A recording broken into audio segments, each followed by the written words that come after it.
एक बार फिर से स्वागत है तुम्हारा क्लास 11th में मेरे प्यारे भाइयों एवं बहनों। जैसा कि मैंने तुमसे वादा किया था कि क्लास 11th में मैं तुम्हारे साथ रहूंगा, तो लो हसीनों में आ गया। आई होप कि मेरे साथ क्लास 10th की जर्नी तुम्हारी बहुत ही अच्छी रही होगी और क्लास 11th में भी यार बहुत ही अच्छी होगी, और इसकी मैं अपनी तरफ से पूरी कोशिश करूंगा। खैर तो यार बातें तो हमारे इंस्टाग्राम वगैरह पे होती रहेगी, तो चलो यार आज की कहानी को शुरू करते हैं, जिसका नाम है the summer of beautiful white horse. Chapter के नाम से ही तुम्हें क्लियर हो गया हो कि इस चैप्टर में एक सुंदर सफेद घोड़ा है और उसके बारे में हम लोग पढ़ने वाले हैं। इस कहानी में दो गरीब लड़के हैं जो अर्मेनिया से बिलोंग करते हैं। वहां पर इनका एक छोटा सा कस्बा है और वो लोग अपने विश्वास और ईमानदारी के लिए बहुत ही ज्यादा फेमस हैं। मतलब उनकी ईमानदारी का तो कोई जोर ही नहीं है। एक है अरम और दूसरा है उसका चचेरा भाई जिसका नाम है मुराद। ये कहानी अरम की है, यानी कि हमारे राइटर की है। तो वो बताते हैं कि ये बहुत ही पुराने समय की बात है, जब मैं 9 साल का हुआ करता था। उस समय संसार बहुत ही खूबसूरत हुआ करता था, प्रकाश से भरा हुआ। जीवन अभी भी एक सुखद रहस्यमय सपने के जैसा था। बचपन में जीवन एकदम सपने जैसा होता है, जो चाहो वो करो, जब चाहो जैसे करो, लेकिन बाद में आकर हमारे ऊपर जिम्मेदारी आ जाती है। अरम कहता है कि मेरा चचेरा भाई जिसका नाम मुराद है, उसको सब लोग पागल कहते थे सिवाय मेरे, क्योंकि उसके दिलो दिमाग में जो आता है वो वही करता है। एकदम मनमौजी है, किसी की फिक्र नहीं करता है। हमारे भी फैमिली में एक न एक लड़का ऐसा जरूर होता है। एक दिन की बात है, जब मैं आराम से सो रहा था तो सुबह सुबह 4 बजे मेरा भाई आया और मुझे जगाया। मेरे कमरे की खिड़की को उसने ठकठकाया और मुझे आवाज दिया, अरम अरम, ओए अरम उठ। मैं बिस्तर से उछलकर खड़ा हो गया और खिड़की के बाहर देखा। मुझे अपनी आंखों पर विश्वास ही नहीं हुआ। अभी सुबह नहीं हुआ था, लेकिन कुछ ही मिनटों में भोर होने वाला था, लेकिन इतनी रोशनी थी जो मुझे महसूस करा सके कि मैं कोई सपना नहीं देख रहा हूँ। मेरा भाई मुराद एक सुंदर सफेद घोड़े पर सवार था और ये देखकर मुझे विश्वास नहीं हुआ। मैंने खिड़की से बाहर सर निकाल कर अपनी आंखों को मला। मुझे ऐसा लग रहा था मानो मैं सपना देख रहा हूँ। उसने अर्मेनिया के भाषा में बोला, हाँ ये एक घोड़ा है, तुम सपना नहीं देख रहे हो, चलो अब जल्दी करो अगर तुम घुड़सवार करना चाहते हो तो। मैं जानता था कि मेरा भाई एकदम पगला है, उसको जो दिल में आता है वो करता है। वो अपने जीवन का आनंद किसी भी अन्य व्यक्ति की अपेक्षा बहुत ज्यादा लेता है। ऐसे व्यक्ति जो इस दुनिया में गलती से आ टपकते हैं। मतलब यार हमारे ग्रुप में भी एक ऐसा लड़का या एक ऐसी लड़की जरूर होती है जो यार अपने दिल का सुनता है। उसको जो मन में आता है वो करता है, दिल खोल कर करता है, किसी की फिक्र नहीं होती है। दरअसल असली मायनों में वही व्यक्ति अपने जीवन को जीता है, हम तो बस काटते हैं। हमें डर रहता है कि पापा देख लेंगे तो ये होगा, मम्मी देख लेगी तो ये होगा। मतलब कोई काम को करने से पहले बहुत सोचना समझना पड़ता है। लेकिन हमारे जो राइटर का भाई था मुराद, वो बिल्कुल एकदम अलग था। उसको जो मन में आता था वही करता था वो। अरम को अपने भाई मुराद पर विश्वास बिल्कुल भी नहीं हो रहा था। वो समय उसके लिए एक अविश्वसनीय समय था जिस पर वो विश्वास बिल्कुल भी न कर सके। अरम कहता है, पहली बात, मेरी सबसे पुरानी यादें जो है वो घोड़ों से जुड़ी हुई है।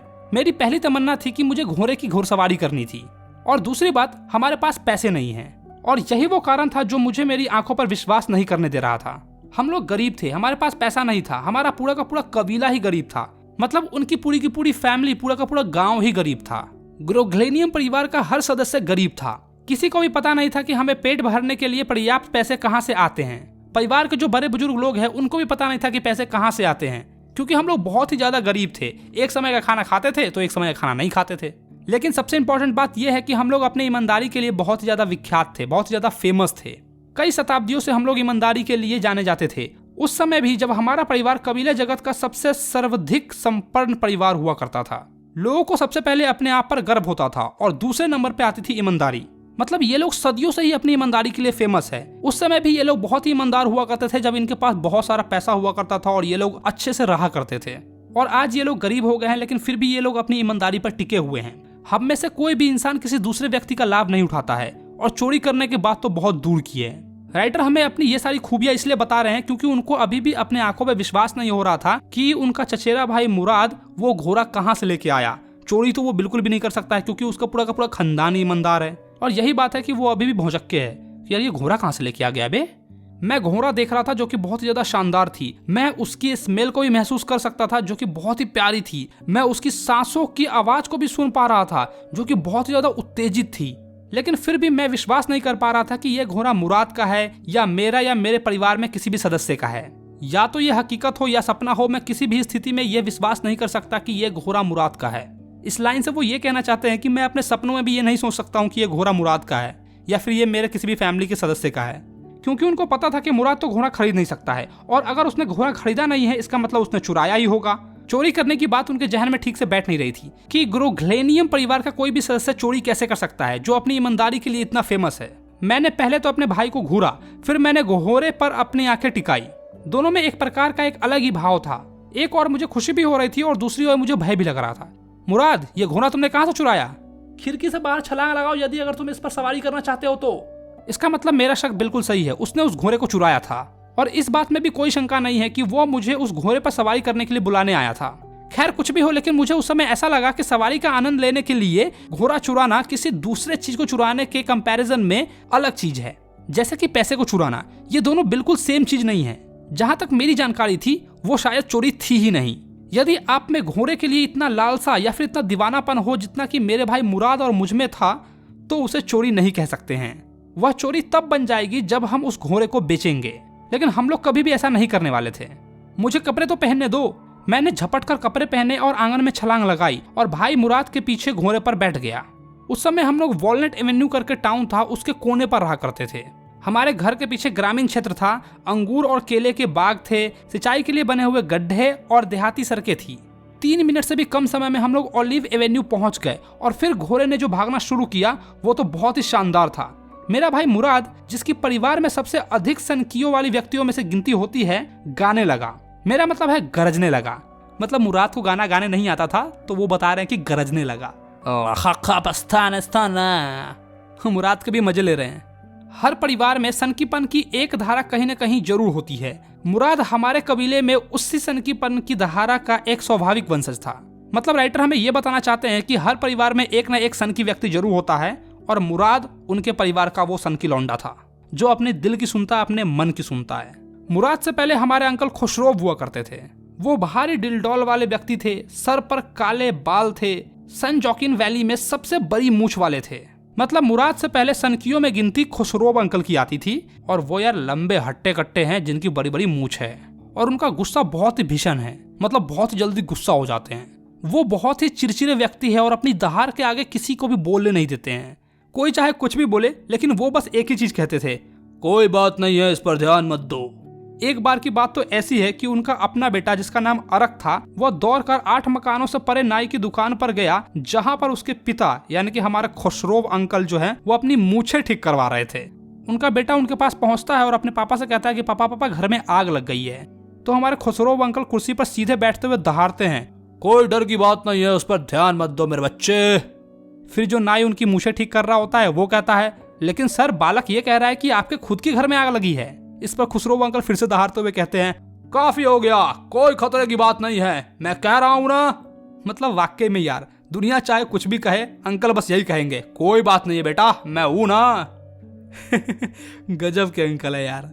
तो मेरा भाई मुराद बिल्कुल मेरे अंकल खुशरोब के वंशज का था। हालांकि उसके पिता का नाम जोराब था, लेकिन वो बिल्कुल इसी वंशज का था, इसी कैटेगरी का था। तो भैया ये है हमारे कबीले की हालत।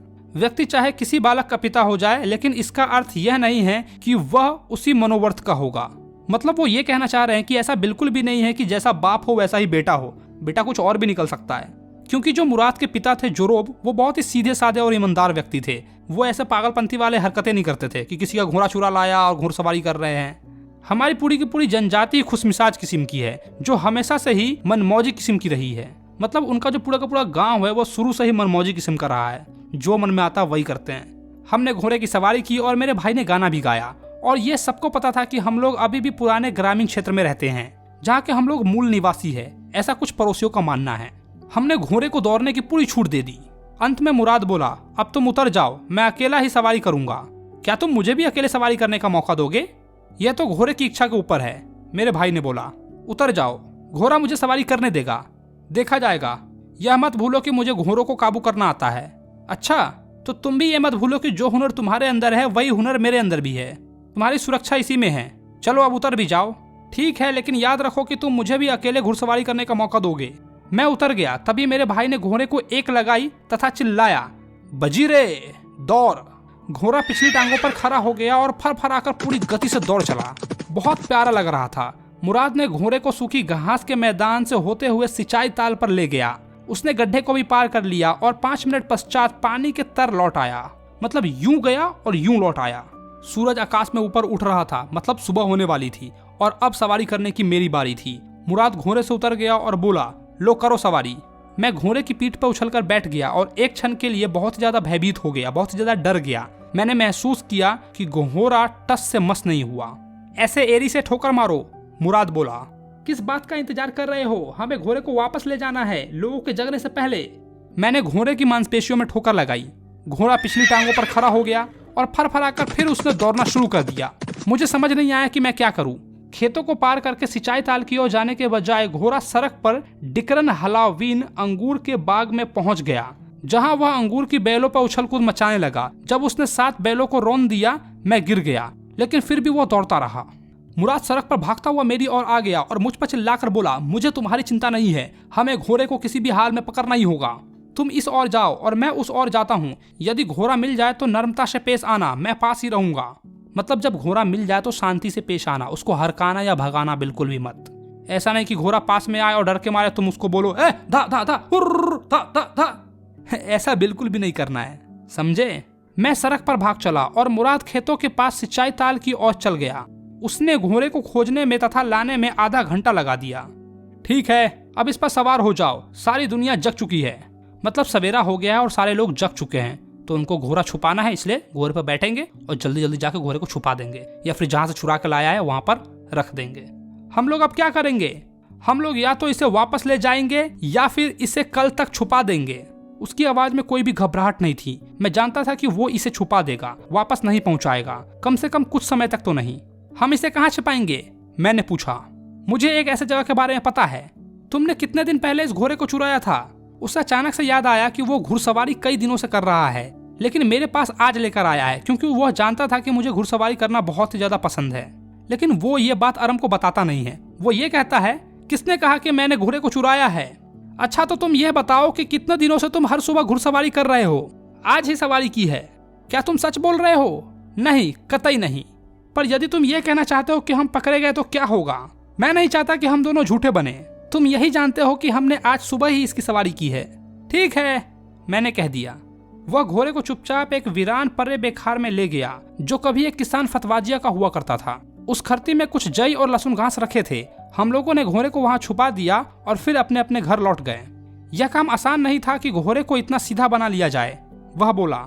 मतलब अब वो लोग उस इंसिडेंट के बारे में बात कर रहे हैं कि जब घोड़ा भाग गया तो उसने कैसे पकड़ा। तो मुराद ये बोलना चाह रहा है कि घोड़े को पकड़ना इतना आसान भी नहीं था।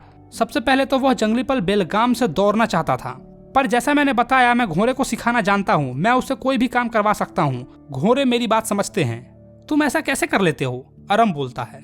मेरा घोड़े के साथ एक समझौता है, वह बोला। पर वो समझौता किस प्रकार का है? सीधा, सरल तथा ईमानदारी पूर्ण। मैंने कहा, काश मैं भी घोड़े के साथ कोई ऐसा समझौता कर पाता। तुम अभी छोटे हो। तुम जब 13 साल के हो जाओगे तो तुम्हें भी घोड़े को सिधाना आ जाएगा। इससे ये पता चल रहा है कि मुराद की एज उस समय 13 साल की थी, जब अरम जो है 9 साल का था। मैं घर गया और मैंने जमकर नाश्ता किया। उस शाम अंकल खुशरोब मेरे घर कॉफी और सिगरेट पीने आए थे। वह बैठक में बैठकर कॉफी और सिगरेट पी रहे थे और अपने पुराने ग्रामीण अंचल को याद कर रहे थे। फिर एक दूसरा व्यक्ति आया जिसका नाम जॉन वीरियो था। वह एक असीनियावासी था।